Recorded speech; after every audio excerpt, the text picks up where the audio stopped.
You will hear a number of different recordings, and you have to answer questions on what you hear. There'll be time for you to read the instructions and questions, and you have a chance to check your work. All the recordings will be played once only. The test is in 4 sections. At the end of the test, you will be given 10 minutes to transfer your answers to your answer sheet. Now turn to Section 1. Section 1. You will hear a conversation between a customer and a tour guide. First, you have some time to look at questions 1 to 10.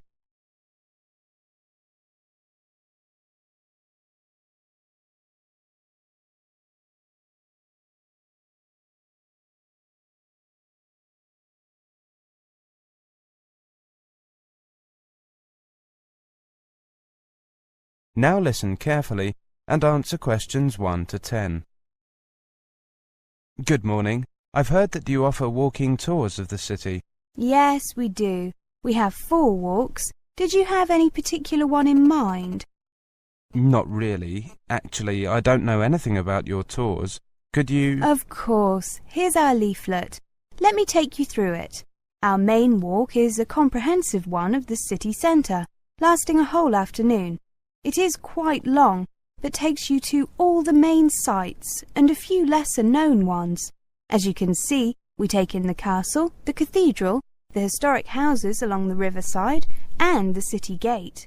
Halfway through, we stop at the oldest pub in the city, the Cat and Dog, for refreshments. That looks very interesting. I see you have a walk that just takes in the castle. Yes, it spends more time examining the castle and its history.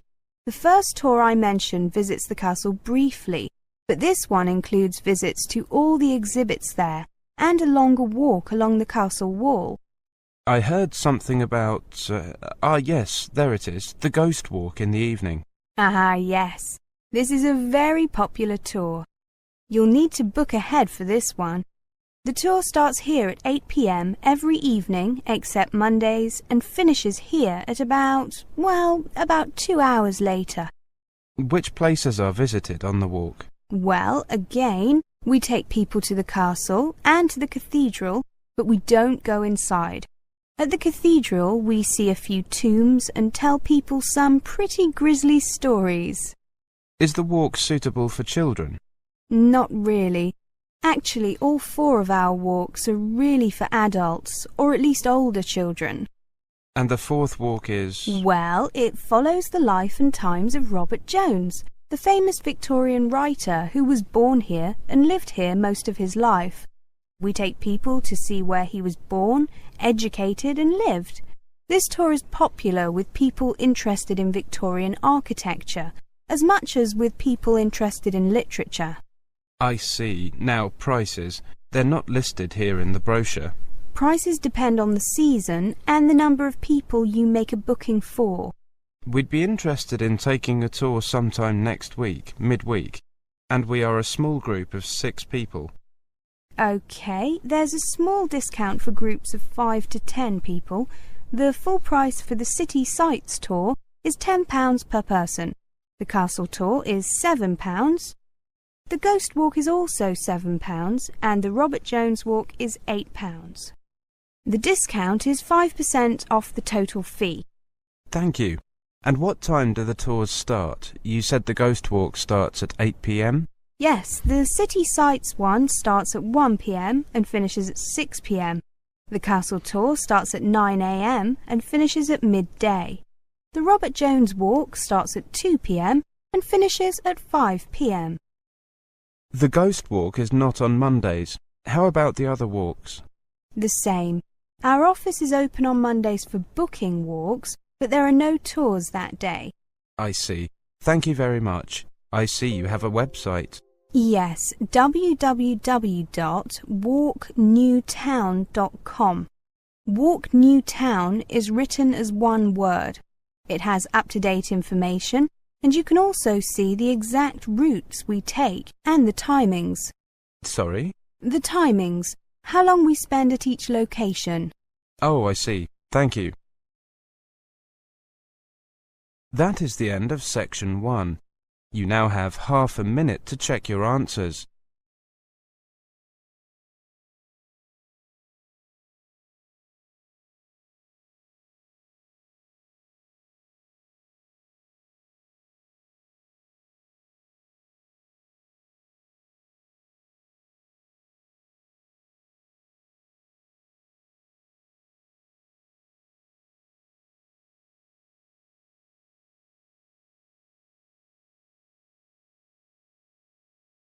Now turn to section 2. Section 2. You will hear a presentation on tips about managing money. Welcome everyone. My name is Derek Palmer, and I'm here to give you some tips about managing your money. It is worth making a little effort to keep your financial affairs in good shape. Keep your money under control, and you can concentrate on the real business of studying and living here. Here are 2 basic tips for managing your finances. First, make full use of banking facilities. Once you have opened a bank account, you can ask the bank's financial advisors to help you decide how to manage your money. You can use your bank account to pay your regular bills, such as electricity, gas and telephone by direct debit or by standing order, on a regular basis. The financial advisors can help you to organize a budget account to pay regular bills, or help you to deal with any periods when you might need an overdraft facility. If you have a financial sponsor, make sure you find out from them exactly when the money will become available to you and how much there will be. You can also use checks to pay for goods and services. With banking becoming organized more and more on an international basis, you may also find that you can use the cash card you have in your own country to draw money from your home account while you are here. Cards carrying signs such as Cirrus or Maestro may have this facility. Ask your home bank about this before you leave to ensure that you bring the right cards with you. Second, deal with financial problems promptly. Monitor your account in the UK carefully and make sure you do not overdraw. Or, if you have arranged an overdraft, make sure you do not go over the amount you agreed with the bank. If you do run into any money problems, take the initiative and sort them out quickly. Do not risk going into debt or falling behind with your rent. Problems may arise. For example, if there is a sudden change in the political situation in your country, if there are unexpected delays in transferring your money, or if your personal circumstances change. For example, your accommodation arrangements, your marital status. In these situations, do not be tempted to borrow money. Instead, get advice from a reliable source. Start by meeting with the student counsellor at your college or university. He or she can tell you what to do about paying your tuition fees, and whether there are any college funds or charitable trusts that might be able to help you. If you are building up debts on credit cards or rent arrears, debt counselling may be available at your institution. If the problems are caused by political situations or changes in foreign exchange, ask your embassy for advice. Let's turn to insurance. During your stay, there are 3 types of insurance that you might need. The first is personal property insurance, to cover your possessions against damage or theft. If possible, try to arrange this in your own country before you come to the UK. The second is medical insurance, to cover your medical bills. You may prefer to arrange this in advance. The third is motor insurance. You must have this if you want to drive a car or ride a motorcycle here. For each type, there are many different insurance policies available, so look around until you find one that meets your needs, including your budget. You will find a range of insurance companies listed in your local telephone directory, and your bank or building society may also be able to offer you an insurance policy. Many insurance companies have special policies for students. Ask the welfare advisor at your college or university for advice. Make sure that you understand all the conditions before you agree to a policy. When you are considering a particular policy, ask yourself some questions. What will be paid out to me when I make a claim? Some personal property insurance policies, for example, only pay you the second-hand value of your lost possessions. New for old policies will pay you the full cost of replacing the item, but they tend to be more expensive. Are there any conditions attached to the policy? Some medical insurance policies will not cover you for pre-existing medical conditions. That is, conditions you already have when you take out the policy. Some personal property policies may not cover your possessions if they are taken away from the place where they are normally kept. For example, if you take your CD player to a friend's house, are there any exceptions to the policy? For example, a medical insurance policy may not cover you if you play a dangerous sport. Now let's look at... That is the end of section 2. You now have half a minute to check your answers.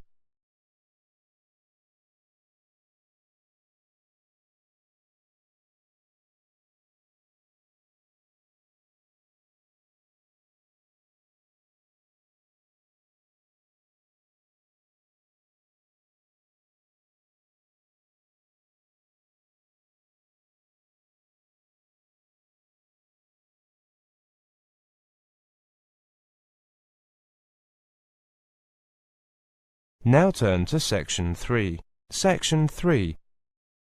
You will hear a conversation between the professor, Sandra, and Mike. Good morning. Now, this term we've looked at various aspects of recruitment, and you can now see how much more there is to it than just putting applicants through a short interview or reading CVs. Now, today's tutorial is just to recap some of the main points regarding recruitment. I'd like you to imagine that you are managers, and we will discuss how different applicants would fit into the team or group they have to work with. We'll look at some examples later. You can select someone, even a friend, who has all the right qualifications. Then you can also check that they have a lot of experience, that they've done the sort of tasks that you want them to do in your company. But you need to know if they have the right character, don't you? Precisely, Sandra. If they start work and you realize that they just don't get along with everybody else, you've got a problem? Exactly, Mike, exactly. They might have contrasting views on how to do something. They might not be able to get on with other members of your team. Even adding one person to a team can change the whole group dynamic, can't it? Absolutely. This could be particularly true with someone who is particularly outgoing or outspoken. Could company training reduce the possibility of this happening? Possibly, but company training tends to show new people how you do something at a particular company, rather than changing a person's character to suit your company. There's also the question of ability. Particularly in a team situation, people have to believe in each other's ability to do the tasks the boss has given. They have to trust that everyone will do their part of the job. Right, but trying to find out what someone's personality is in a job interview is, well, is it possible? I mean, you won't find out what they're really like until they actually start work. Well, is there any value in asking candidates questions about their hobbies, for example? I doubt it. What could that tell you? I don't know. It could tell you something about their personality, whether they're outgoing, for example. Most people involved in recruitment would argue that it does tell you something. More and more employers around the world are making use of personality questionnaires to help them select new staff. Yes, you mentioned those in the last lecture. Do they work? Well, most employers use them, but there is concern that they do not reveal the applicant's true personality. Yeah, some people might just write the answers that they think the employer wants. That's true. Very often, employers can weed out the applicants who do that by asking more detailed questions during the interview. The fact that they have been used for so long and that they are so widely used makes me think that there must be something in them. Well, I'm not so sure. Just because they're used a lot, that doesn't automatically mean that they are useful or worthwhile. True, But these tests have been created by experts, and they believe that the answers can provide indicators as to roughly the type of person that the applicant is. How about the idea of setting problems for applicants and seeing how they approach them? I like that idea, but the problems need to be simple, since there's not much time to prepare a full answer. In addition, the applicant doesn't have much background knowledge of the way that the company does things. It's a good idea, but may not always be practical. Usually it is, though. I'll need convincing. Let's move on to take a look at... That is the end of section 3. You now have half a minute to check your answers.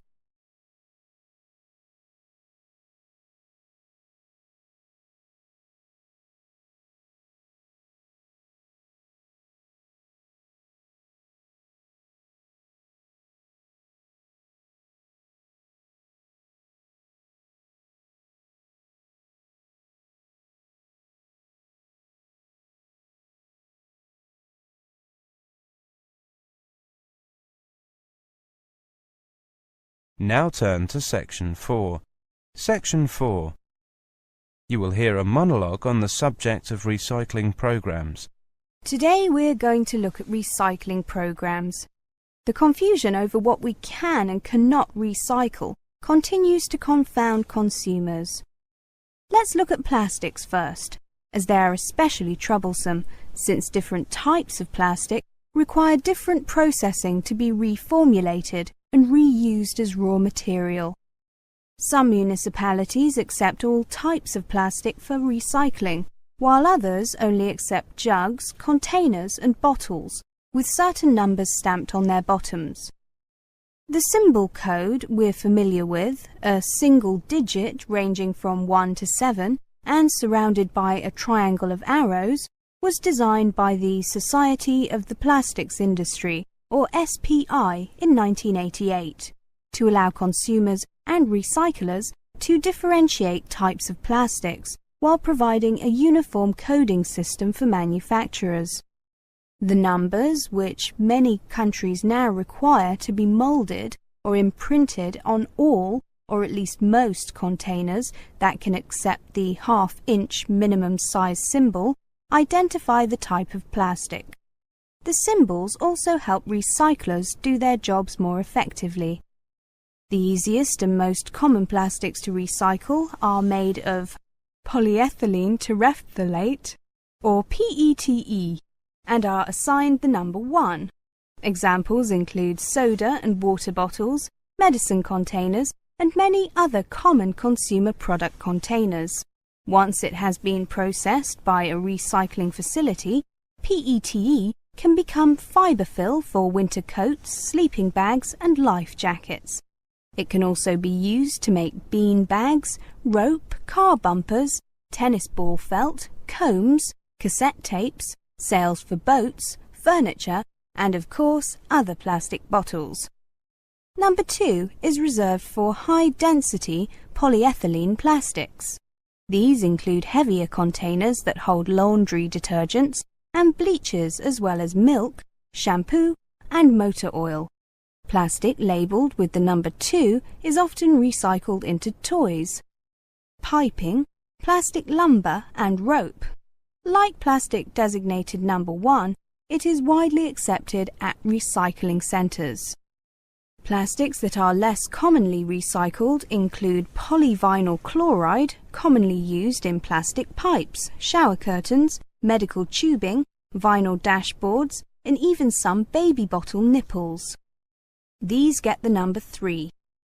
Like number 4, which include wrapping films, grocery and sandwich bags, and other containers made of low-density polyethylene, and 5, which are polypropylene containers used in Tupperware, among other products, few municipal recycling centres will accept it due to its very low rate of recyclability. Another useful plastic to recycle is number 6, which is used in polystyrene or styrofoam items such as coffee cups, disposable cutlery, meat trays, packing peanuts, and insulation. It is widely accepted because it can be reprocessed into many items, including cassette tapes and rigid foam installation. Last, but far from the least, the hardest plastics to recycle are items crafted from various combinations of the aforementioned plastics, or from unique plastic formulations not commonly used, usually imprinted with a number 7 or nothing at all. These plastics are the most difficult to recycle and, as such, are seldom collected or recycled. More ambitious consumers should feel free to return such items to the product manufacturers to avoid contributing to the local waste stream, and instead put the burden on the makers to recycle or dispose of the items properly. That is the end of section 4. You now have half a minute to check your answers.